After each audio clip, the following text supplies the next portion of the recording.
নমস্কার, নিউজ নেওয়ার প্রাইম নিউজে আপনাদের সবাইকে স্বাগত। আমি রয়েছে আপনাদের সাথে মীনাক্ষী। চোখ রাখছি খবরে। ভয়াবহ বন্যায় ক্ষয়ক্ষতির পরিমাণ 15,000 কোটি টাকা। আর্থিক সাহায্যের জন্য কথাবার্তা চলছে দিল্লির সঙ্গে। এক্ষেত্রে নির্দিষ্ট পদ্ধতি মেনেই তা দেবে কেন্দ্রীয় সরকার, মঙ্গলবার জানালেন মুখ্যমন্ত্রী ডাক্তার মানিক সাহা। গত আগস্ট 2024 সালের অভূতপূর্ব বন্যায় রাজ্যে ক্ষয়ক্ষতির পরিমাণ মোট 15,000 কোটি টাকা। ইন্টার ডিপার্টমেন্টাল টিম ইতিমধ্যেই 2বার এসেছিল রাজ্য সফরে। বন্যায় ক্ষয়ক্ষতির জন্য আর্থিক সাহায্য প্রয়োজন এবং এই ক্ষেত্রে কথাবার্তা চলছে দিল্লির কেন্দ্রীয় সরকারের সঙ্গে। নির্দিষ্ট পদ্ধতি মেনেই তা দেবে কেন্দ্র। তবে বন্যা পরবর্তী পরিস্থিতি উন্নয়নে রাজ্যের বাজেট থেকে 564 কোটি টাকা বরাদ্দ করা হয়েছে।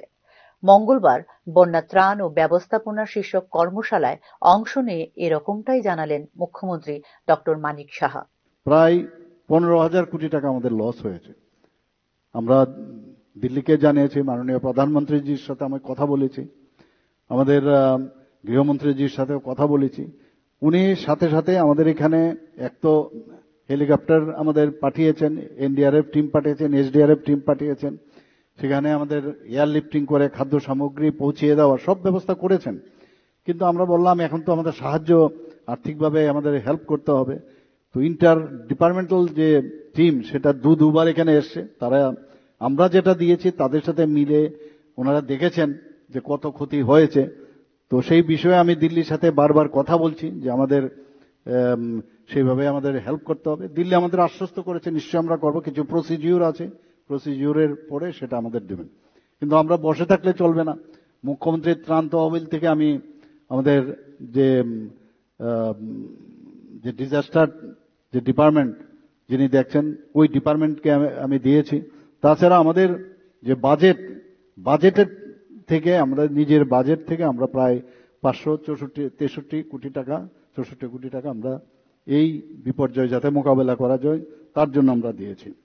ভয়াবহ দুর্যোগপূর্ণ পরিস্থিতিতে মুখ্যমন্ত্রী ত্রাণ তহবিলে যেভাবে সাহায্যের হাত বাড়িয়ে দিয়েছেন সাধারণ মানুষ, তা সত্যি দৃষ্টান্ত বলে জানিয়েছেন মুখ্যমন্ত্রী ডক্টর মানিক সাহা। আগে বিপদের সময়ে আমাদের ত্রিপুরার যেভাবে আমি দেখলাম মানুষ মুখ্যমন্ত্রীর ত্রাণ তহবিলে মানে সাহায্যের হাত বাড়িয়ে দিয়েছে, আপনারা সবাই দেখেছেন কিভাবে মানুষ চলে এসছে।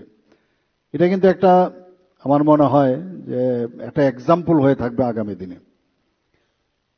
ছোট ছোট বাচ্চার থেকে আরম্ভ করে স্কুল কলেজের যারা স্টুডেন্ট তারা এসছে, বিভিন্ন স্বেচ্ছাসেবী সংগঠন এসছে, যারা কর্মচারীরা আছেন তারা এসছে, বিভিন্ন স্তরের কলেজের থেকে এসছে, বিভিন্ন যে ক্লাব তারাও এগিয়ে এসছে, বিজনেস কমিউনিটি সমস্ত স্তরের লোক, কিন্তু যারা পেনশনার তাদেরকেও আমি দেখেছি হাত বাড়িয়ে দিয়েছেন। গত আগস্টের ভয়াবহ বন্যায় রাজ্যের 12টি নদীর মধ্যে সর্বোচ্চ বিপদসীমা অতিক্রম করেছিল 11টি নদী। বন্যায় প্রভাবিত হওয়া 8টি জেলার মধ্যে সবচেয়ে বেশি সিপাহীজলা, গোমতী এবং দক্ষিণ ত্রিপুরা জেলা। বন্যায় প্রভাবিত হয়েছেন 17 লক্ষ মানুষ, যেখানে 4 লক্ষ মানুষকে 889টি ত্রাণ শিবিরে আশ্রয়ের ব্যবস্থা করেছিল রাজ্য সরকার। ভয়াবহ এই বন্যায় মৃতের সংখ্যা 38। ব্যুরো রিপোর্ট, নিউজ নাও। ইভিএম থেকে তথ্য মুছে না ফেলার জন্য নির্বাচন কমিশনকে নির্দেশ দিল দেশের সর্বোচ্চ আদালত। মঙ্গলবারই এই রায় দিল দেশের সর্বোচ্চ আদালত। সুপ্রিম কোর্ট মঙ্গলবার নির্বাচন কমিশনকে তাদের স্ট্যান্ডার্ড অপারেটিং পদ্ধতিতে ইভিএম এর ব্যবহৃত মেমোরি যাচাই এবং পরীক্ষা অন্তর্ভুক্ত করার আবেদনের জবাব দিতে বলেছে। প্রধান বিচারপতি সঞ্জীব খান্না এবং বিচারপতি দীপঙ্কর দত্তের বেঞ্চ আগামী 15 দিনের মধ্যে এই বিষয়ে মতামত চেয়েছে কমিশনের কাছে। গত 2 দশকে ভারতে বিভিন্ন নির্বাচনের পরেই বৈদ্যুতিন ভোট যন্ত্রে ইভিএম কারচুপির অভিযোগ উঠেছিল। তারা উদাহরণ দিয়ে ইভিএম এর বিশ্বাস ও যোগ্যতা বাড়ানোর জন্য নির্বাচন কমিশনকে পদক্ষেপের নির্দেশ দিতে শীর্ষ আদালতে আবেদন করেছিল নির্বাচন পদ্ধতি পর্যবেক্ষণকারী সংস্থা অ্যাসোসিয়েশন ফর ডেমোক্রেটিক রিফর্মস বা এডিআর। আবেদনে জানতে চাওয়া হয়েছিল ব্যবহৃত মেমোরি যাচাই সম্পর্কে কমিশনের সাধারণ কার্যপ্রণালীর বা স্ট্যান্ডার্ড অপারেটিং প্রোটোকল বিষয়টি।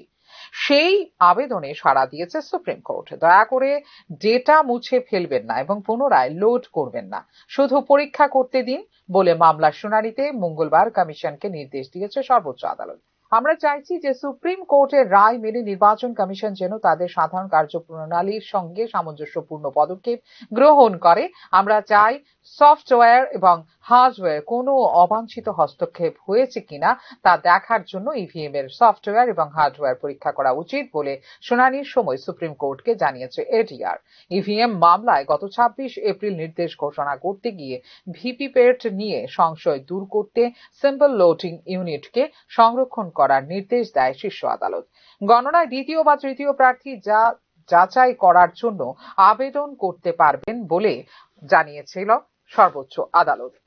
সাম্প্রতিক মহারাষ্ট্র এবং হরিয়ানার বিধানসভা ভোটে ইভিএম এ কারচুপির অভিযোগের উদাহরণ দিয়ে প্রতিটি বিধানসভায় অন্তত 200টি ভিভিপ্যাট মেশিন থাকলেও 5টির বেশি গণনা হয়নি বলে মঙ্গলবার শীর্ষ আদালতকে জানিয়েছে ADR.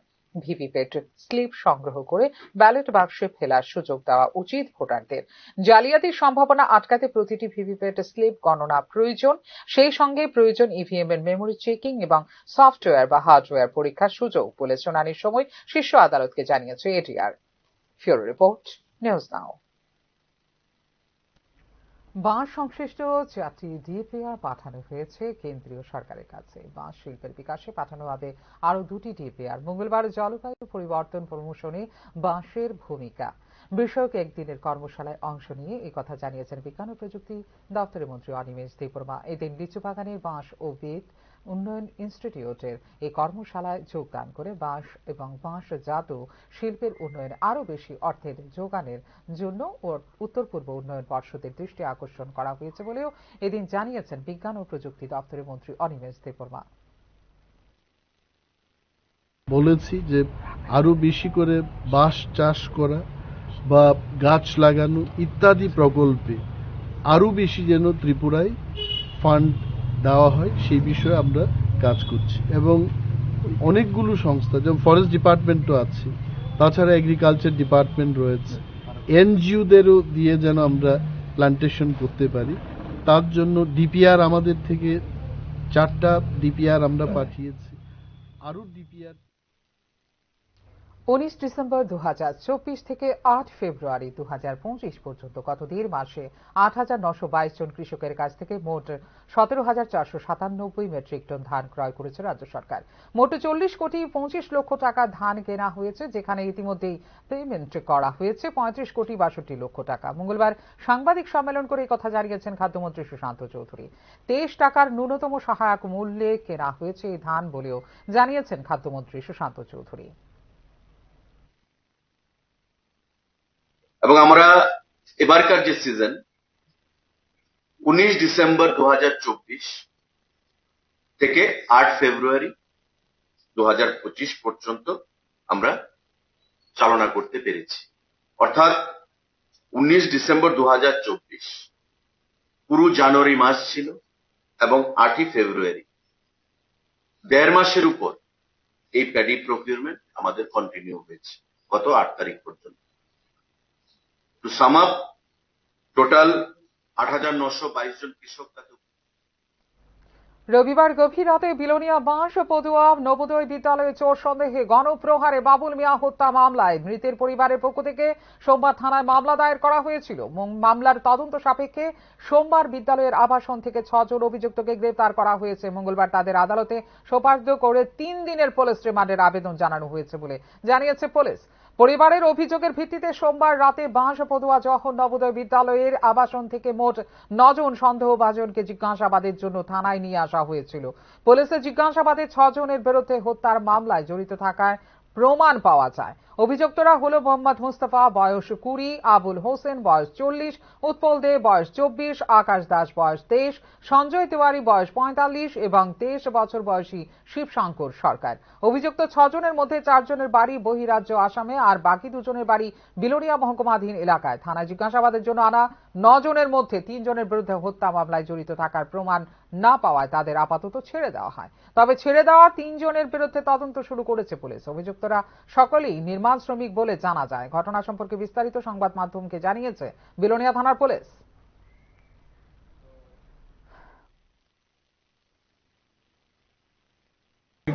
We have detained and brought 6 persons. Yes, and after during detention, we have interrogated him thoroughly and checked everything. And accordingly, after collecting the evidence, we have arrested 6 persons in connection with the case and will be forwarded today before the Lanad Court for 3 days police remand. 6 person name is Abul Hussain, Utpal De, Akash Das, Sanjay Tiwari, Shiv Shankar and Mustafa Ali. 35তম ত্রিপুরা শিল্প ও বাণিজ্য মেলা উপলক্ষে হাঁপানি আন্তর্জাতিক মেলা প্রাঙ্গণে নিজেদের স্টলের সামনে সমাজের বিভিন্ন পেশার সাথে যুক্ত লোকেদের সম্মাননা জ্ঞাপন করে লংতরাই পরিবার। তাদের মধ্যে অন্যতম হল দর্জি, হরিজন, কর্মকার, রিক্সা চালক, রাজমিস্ত্রি, কাঠমিস্ত্রি, চর্মশিল্পী, মৎস্যজীবী ইত্যাদি বিভিন্ন পেশার সাথে জড়িতরা। উপস্থিত ছিলেন এলাকার বিধায়ক শ্রীমতী মীনা রানী সরকার, লংতরাই পরিবারের সিইও ভবেশ দেবনাথ, কৃষ্ণধন দেবনাথ। বিভিন্ন পেশার সাথে জড়িতরা যেন মাথা উঁচু করে শ্রদ্ধার সঙ্গে সৎ পথে নিজের দায়িত্ব পালন করেন তার আহ্বান রাখেন উপস্থিত বক্তারা।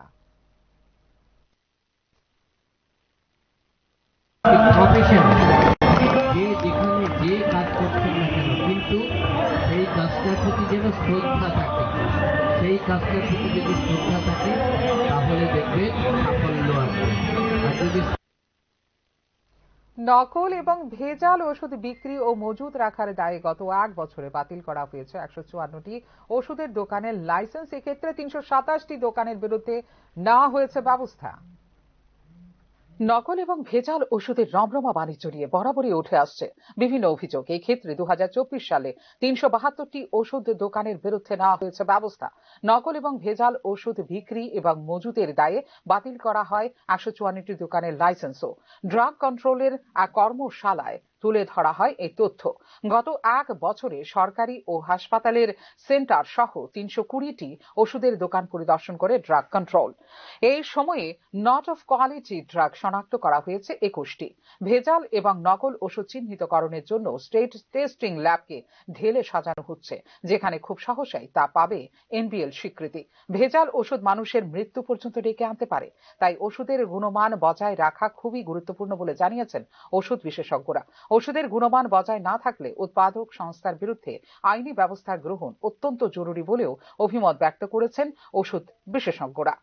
উল্লেখ করা যেতে পারে, সর্বশেষ একটি সমীক্ষা অনুসারে সারা বিশ্বে সরবরাহ করা জাল ওষুধের 75%ই উৎপাদন হয় ভারতে। ফিউরো রিপোর্ট, নিউজ নাও।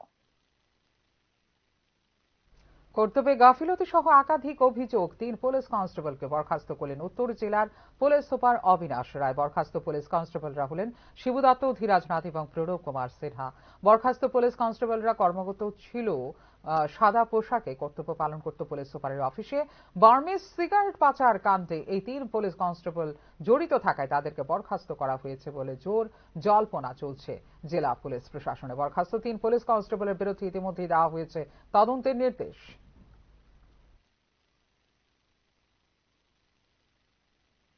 সমাজদ্রোহীদের দৌড়াতে নাজেহাল রাজ্যবাসী। এবার এদের থাবা পৌঁছালো বিশালগড় রেল স্টেশনের স্টেশন মাস্টারের সরকারি আবাসনে। দুর্বৃত্তদের হামলার ঘটনায় এলাকা জুড়ে তীব্র উত্তেজনা বিরাজ করছে। ঘটনা তদন্তে বিশালগড় থানার পুলিশ মঙ্গলবার গভীর রাতে রহস্যজনকভাবে কয়েকজন নেশাগ্রস্ত যুবক স্টেশন মাস্টারের আবাসন স্থলকে লক্ষ্য করে ঢিল ছুটতে থাকলে ঘরের বেশ কয়েকটি জানালার কাঁচ ভেঙে যায়। খবর পেয়ে ঘটনাস্থলে ছুটে যায় বিশালগড় থানার পুলিশ। হামলার ঘটনা কাউকে গ্রেফতার করা সম্ভব না হলেও এলাকায় গজিয়ে ওঠা নেশা কারবারি ও নেশাগ্রস্ত যুবকরা পুলিশের অবস্থান টের পেয়ে ঘটনাস্থল থেকে পালিয়ে যায় বলে জানিয়েছে পুলিশ। প্রায় প্রতিদিন রাতের আধারে নেশার রমরমা বাণিজ্যকে কেন্দ্র করে কিছু উচ্ছৃঙ্খল যুবককে সচরাচর বিশালগড় রেল স্টেশন চত্বরে ও আশপাশের এলাকায় ঘোরাঘুরি করতে দেখা যায় বলে স্থানীয়দের অভিযোগ।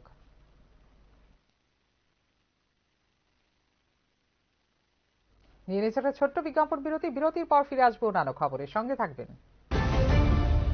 আপনি দেখছেন নিউজ নাও, আমরা জানি কোনটা খবর। প্রথম আলো এলো শুদ্ধ সকাল, শুদ্ধ সলিলে আজ বাজালো ত্রিতাল, মন্দিরে শুদ্ধ পূজার ধ্বনি, অগ্নি শুদ্ধ হলো সিঞ্জিনি, পরিণীতা নারী তুমি অনুপমা।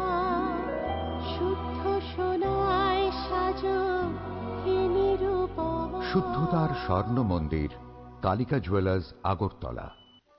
একটু চেষ্টাতেই দুল লেগে যায় নববধূর কানে, একটু চেষ্টাতেই মানিয়ে নেওয়া যায় বিবাহিত জীবনে। নানা অনুভূতি জড়ানো বিয়ের গয়না। শ্যাম সুন্দর কোম্পানি জুয়েলার্স। আপনি দেখছেন নিউজ নাও, আমরা জানি কোনটা খবর। বিরতির পর স্বাগত। চোখ রাখছেন আরো খবরে। রাষ্ট্রায়ত্ত ক্ষেত্রকে বেসরকারি হাতে তুলে দেওয়ার প্রক্রিয়া বন্ধ করতে হবে কেন্দ্রীয় সরকারকে। ন্যাশনাল মনিটাইজেশন পাইপলাইনের মাধ্যমে বেসরকারীকরণ চলছে। বিমা ক্ষেত্রে 100% বিদেশি বিনিয়োগের অনুমতি বাতিল করতে হবে। 100 দিনের কাজে প্রকল্পে বরাদ্দ আগের বাজেটের 50% বাড়াতে হবে। এই ধরনের দাবি এবং কেন্দ্রীয় বাজেটের বিরোধিতা করে আগামী 14 ফেব্রুয়ারি গণ অবস্থানের সিদ্ধান্ত নিল বামফ্রন্ট ত্রিপুরা রাজ্য কমিটি। মঙ্গলবার সাংবাদিক সম্মেলন করে এই ঘোষণা দিয়েছেন বামফ্রন্টের আহ্বায়ক নারায়ণ কর। যে আসুন আমরা এই প্রতিবাদ জানিয়ে আমরা বামপন্থী দলগুলো আমরা একসাথে আমরা ভিন্ন ভিন্ন ভাবে আমরা মিছিল মিটিং করেছি। আমাদের আপনাদের ডাকার মূল উদ্দেশ্য হচ্ছে এই বাজেটের অন্যান্য আরো অনেকগুলো বিষয়, সেই বিষয়গুলোকে নিয়ে জনমত তৈরি করবার জন্য আমরা জনমত তৈরি করতে পারি। আমাদের সংসদ সদস্যরা পার্লামেন্টে তার বিকল্প প্রস্তাব উপস্থিত করতে পারে। আমরা বিকল্প প্রস্তাব উপস্থিত করে জনমত আদায় করার জন্য আগামী 14 তারিখ মানে এই মাসের 14 তারিখ শুক্রবার আগরতলাতে আমরা গণ অবস্থান করব। শিক্ষা প্রতিষ্ঠানগুলিতে ছাত্রছাত্রীদের স্কুল ইউনিফর্ম পরিবর্তনের সিদ্ধান্ত নিল রাজ্য বিদ্যালয় শিক্ষা দপ্তর। আগামী শিক্ষাবর্ষ থেকেই পরিবর্তন হচ্ছে স্কুল ইউনিফর্ম। আগামী শিক্ষাবর্ষ থেকে রাজ্যের সমস্ত সরকারি শিক্ষা প্রতিষ্ঠানগুলিতে ছাত্রছাত্রীদের স্কুল ইউনিফর্ম পরিবর্তন করার সিদ্ধান্ত নিল বিদ্যালয় শিক্ষা দপ্তর। রাজ্যের সমস্ত সরকারি শিক্ষা প্রতিষ্ঠানগুলিকে বিদ্যাজ্যোতি, পিএম3 এবং নন বিদ্যাজ্যোতি 3টি ভাগে বিভক্ত করে 3 ধরনের স্কুল ইউনিফর্ম করার পথে এগুচ্ছে রাজ্যের শিক্ষা দপ্তর। সমগ্র শিক্ষা অভিযান প্রকল্প থেকে 8 লক্ষ স্কুল ইউনিফর্ম এর জন্য ইতিমধ্যে টেন্ডার ডাকা হয়েছে শিক্ষা দপ্তরের পক্ষ থেকে। আগামী 27 ফেব্রুয়ারি হল এই টেন্ডার জমা দেবার শেষ তারিখ। তবে এর ফলে রাজ্যের প্রায় 10,000 মানুষ কাজ হারাবে বলে আশঙ্কা করছেন পোশাক বিক্রেতা ও টেইলারিং কাজে নিযুক্তরা। সমগ্র শিক্ষা প্রকল্পে শিক্ষা দপ্তর কোটি কোটি টাকার টেন্ডার আহ্বান করেছে। এই খবর প্রকাশ পেতেই রাজ্যের সকল ইউনিফর্ম বিক্রেতা ও স্কুল পোশাক তৈরি ব্যবসায়ীদের মধ্যে দেখা দিয়েছে আতঙ্ক। আর্থিকভাবে ক্ষতির আশঙ্কা প্রকাশ করেছেন রাজ্যের অসংখ্য স্কুল ইউনিফর্ম বিক্রেতা ও পোশাক প্রস্তুতকারকরা। এই নিয়ে রাজ্যের মুখ্যমন্ত্রীর কাছে একটি চিঠিও দিয়েছেন অল ত্রিপুরা স্কুল ইউনিফর্ম বিক্রেতা ও টেইলাররা। রাজ্যের ক্ষুদ্র ব্যবসায়ীদের আর্থসামাজিক অবস্থা রক্ষায় সরকারের সহযোগিতা চেয়েছেন তারা। সরকার একসাথে একজন ব্যবসায়ীর কাছ থেকে টেন্ডারের মাধ্যমে 8 লক্ষ স্কুল ইউনিফর্ম না নিয়ে রাজ্যের সমস্ত ব্যবসায়ীদের কাছ থেকে এই স্কুল ইউনিফর্ম নেওয়ার জন্য আবেদন জানিয়েছেন তারা। হঠাৎ করে সরকার এই সিদ্ধান্ত নেওয়ার ফলে স্কুল ইউনিফর্ম ব্যবসায়ীদের কাছে বহু স্কুল পোশাক ও কাপড় আটকে যাবে বলে মুখ্যমন্ত্রীকে লেখা চিঠিতে উল্লেখ করেছেন অল ত্রিপুরা স্কুল ইউনিফর্ম বিক্রেতা ও টেইলাররা। ডিসেম্বর মাসের প্রথম সপ্তাহেই রাজ্যের সমস্ত সরকারি বিদ্যালয়ের ইউনিফর্ম পরিবর্তনের জন্য বৈঠক করে সিদ্ধান্ত চূড়ান্ত করেছে শিক্ষা দপ্তর। রাজ্যের সবকটি জেলা শিক্ষা আধিকারিকের কাছ থেকে পোশাকের নমুনা চাওয়া হয়েছে। সেখান থেকে চূড়ান্ত করা হবে স্কুল ইউনিফর্ম। রাজ্যের সরকারি স্কুলে 3 ধরনের ইউনিফর্ম নির্ধারণ করা হয়েছে। রাজ্যের সমস্ত বিদ্যাজ্যোতি বিদ্যালয়ের ছাত্রছাত্রীদের একই ধরনের ইউনিফর্ম থাকবে। একইভাবে রাজ্যের সমস্ত পিএম3 প্রকল্পাধীন বিদ্যালয়গুলির ইউনিফর্ম থাকবে এক ধরনের। বিদ্যাজ্যোতি ও পিএম3 বহির্ভূত সমস্ত বিদ্যালয়গুলির ছাত্রছাত্রীদের জন্য আলাদা ধরনের ইউনিফর্ম। তবে শিক্ষা দপ্তর যে ধরনের নিয়ম নীতির মাধ্যমে টেন্ডার রেখেছে তাতে রাজ্যের কোনো ইউনিফর্ম বিক্রেতা বা ব্যবসায়ীর পক্ষে এই টেন্ডার পাওয়া অসম্ভব বলে অভিমত ব্যক্ত করেছেন ব্যবসায়ীরা। উল্লেখ করা যেতে পারে 2018 সালেও হঠাৎ করে পাঠ্য বই পরিবর্তন করে দিয়েছিলেন তৎকালীন শিক্ষামন্ত্রী রতন লাল নাথ, যার ফলে ব্যাপক ক্ষতির সম্মুখীন হয়েছিলেন স্কুল পাঠ্যপুস্তক বিক্রেতারা। ব্যুরো রিপোর্ট, নিউজ নাও। তামাক পর্ষদের নতুন নির্বাহী পরিচালক হিসেবে নিযুক্ত হলেন বি বিশ্বশ্রী। বি বিশ্বশ্রী বর্তমানে দায়িত্ব পালন করছেন রাজ্য সরকারের যুগ্ম সচিব হিসেবে। ত্রিপুরা ক্যাডারের আইএএস অফিসার বি বিশ্বশ্রীকে তামাক বোর্ডের নির্বাহী পরিচালক হিসেবে নিযুক্ত করেছে কেন্দ্রীয় সরকার। 2024 ব্যাচের আইএএস আধিকারিক বি বিশ্বশ্রী বর্তমানে দায়িত্ব পালন করছেন ত্রিপুরা সরকারের যুগ্ম সচিব হিসেবে। তামাক বোর্ডের ডেপুটেশনের জন্য প্রশাসনের সর্বভারতীয় ক্যাডার সার্ভিসের বেশ কয়েকজনের আবেদনপত্র যাচাই বাছাই করার পর বিশ্বশ্রীকে এই পদের জন্য বেছে নিয়েছে নিয়োগ কমিটি। ত্রিপুরায় শিল্প ও বাণিজ্য পরিচালক এবং শিল্প উন্নয়ন কর্পোরেশনের ব্যবস্থাপনা পরিচালক হিসেবে কাজ করছেন বি বিশ্বশ্রী। 11 মার্চ বর্তমান নির্বাহী পরিচালক আড্ডাঙ্কি শ্রীধর বাবুর মেয়াদ শেষ হওয়ার পর এই দায়িত্ব গ্রহণ করবেন বি বিশ্বশ্রী। ভারতের তামাক শিল্পের উন্নয়ন ও স্থায়িত্বের জন্য গুরুত্বপূর্ণ ভূমিকা পালন করে তামাক পর্ষদ। তামাক চাষীদের সহায়তা, উৎপাদন নিয়ন্ত্রণ, রপ্তানি উন্নয়ন এবং গুণমান সম্পন্ন তামাক চাষের প্রচারের মতো কাজ করে তামাক পর্ষদ। 2024-25 সালে বিশ্বের 128টিরও বেশি দেশে রপ্তানি করা হয়েছে ভারতীয় তামাক এবং তামাকজাত পণ্য। Bureau report, news now. BEd পরীক্ষার্থীদের স্কলারশিপের দাবি সহ মোট 3 দফা দাবির ভিত্তিতে মঙ্গলবার জনজাতি কল্যাণ দপ্তরের অধিকর্তার নিকট ডেপুটেশন প্রদান করল ট্রাইবাল স্টুডেন্টস ইউনিয়ন।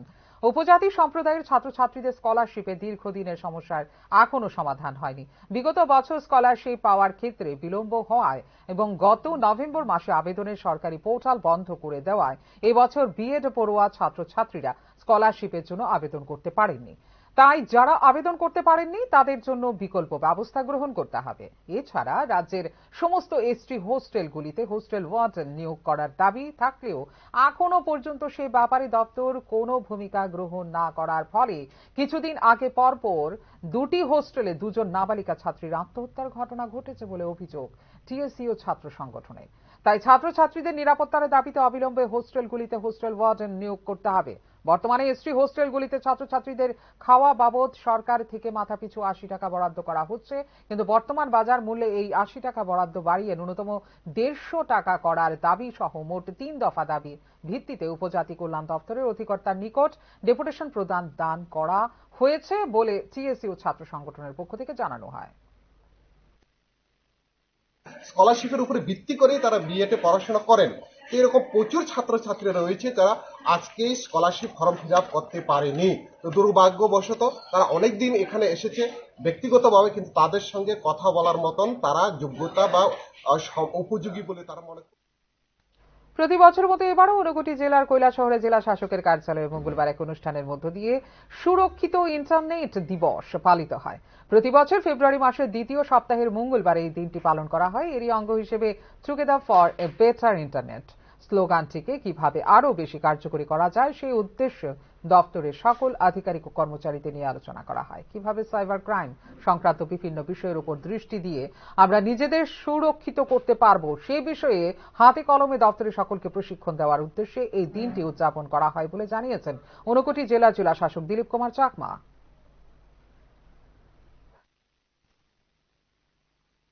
অ্যাকচুয়ালি আমরা আজকে সেফার ইন্টারনেট ডে অবজার্ভ করছি আমাদের এই ঊনকোটি ডিস্ট্রিক্টে। এটা অ্যাজ পার দি ডাইরেকশন আমাদের প্রত্যেক বছর ফেব্রুয়ারি মাসের সেকেন্ড উইকের টিউসডেতে, আজকে টিউসডে, এই দিনে আমরা আজকে সকলকে নিয়ে ইন্টারনেট কিভাবে। উত্তরাখণ্ডে অনুষ্ঠিত দেশের সর্বোচ্চ ক্রীড়া প্রতিযোগিতা ন্যাশনাল গেমস 2025 এর আসরে স্বর্ণপদক জয় করলেন বিলোনিয়ার সোনাঝুরি অস্মিতা দে। জুডোতে মহিলাদের 48 কেজি বিভাগে স্বর্ণপদক অর্জন করেছেন অস্মিতা। উত্তরাখণ্ডে অনুষ্ঠিত 38তম ন্যাশনাল গেমসে উত্তরপ্রদেশের পুলিশ দলের হয়ে প্রতিনিধিত্ব করে এই সাফল্য পেয়েছেন বিলোনিয়ার মেয়ে অস্মিতা দে। অসাধারণ পারফরমেন্স প্রদর্শন করে এই শীর্ষস্থান অর্জন করে তিনি। তার এই চমৎকার সাফল্যে খুশির হাওয়া গোটা দক্ষিণ ত্রিপুরা জেলায়। এখনকার মতো এই মুহূর্তে সংবাদ এই পর্যন্ত। অন্যান্য আপডেটস দেখার জন্য অবশ্যই নজর রাখতে হবে নিউজ নাওর পর্দায়। নমস্কার, শুভরাত্রি।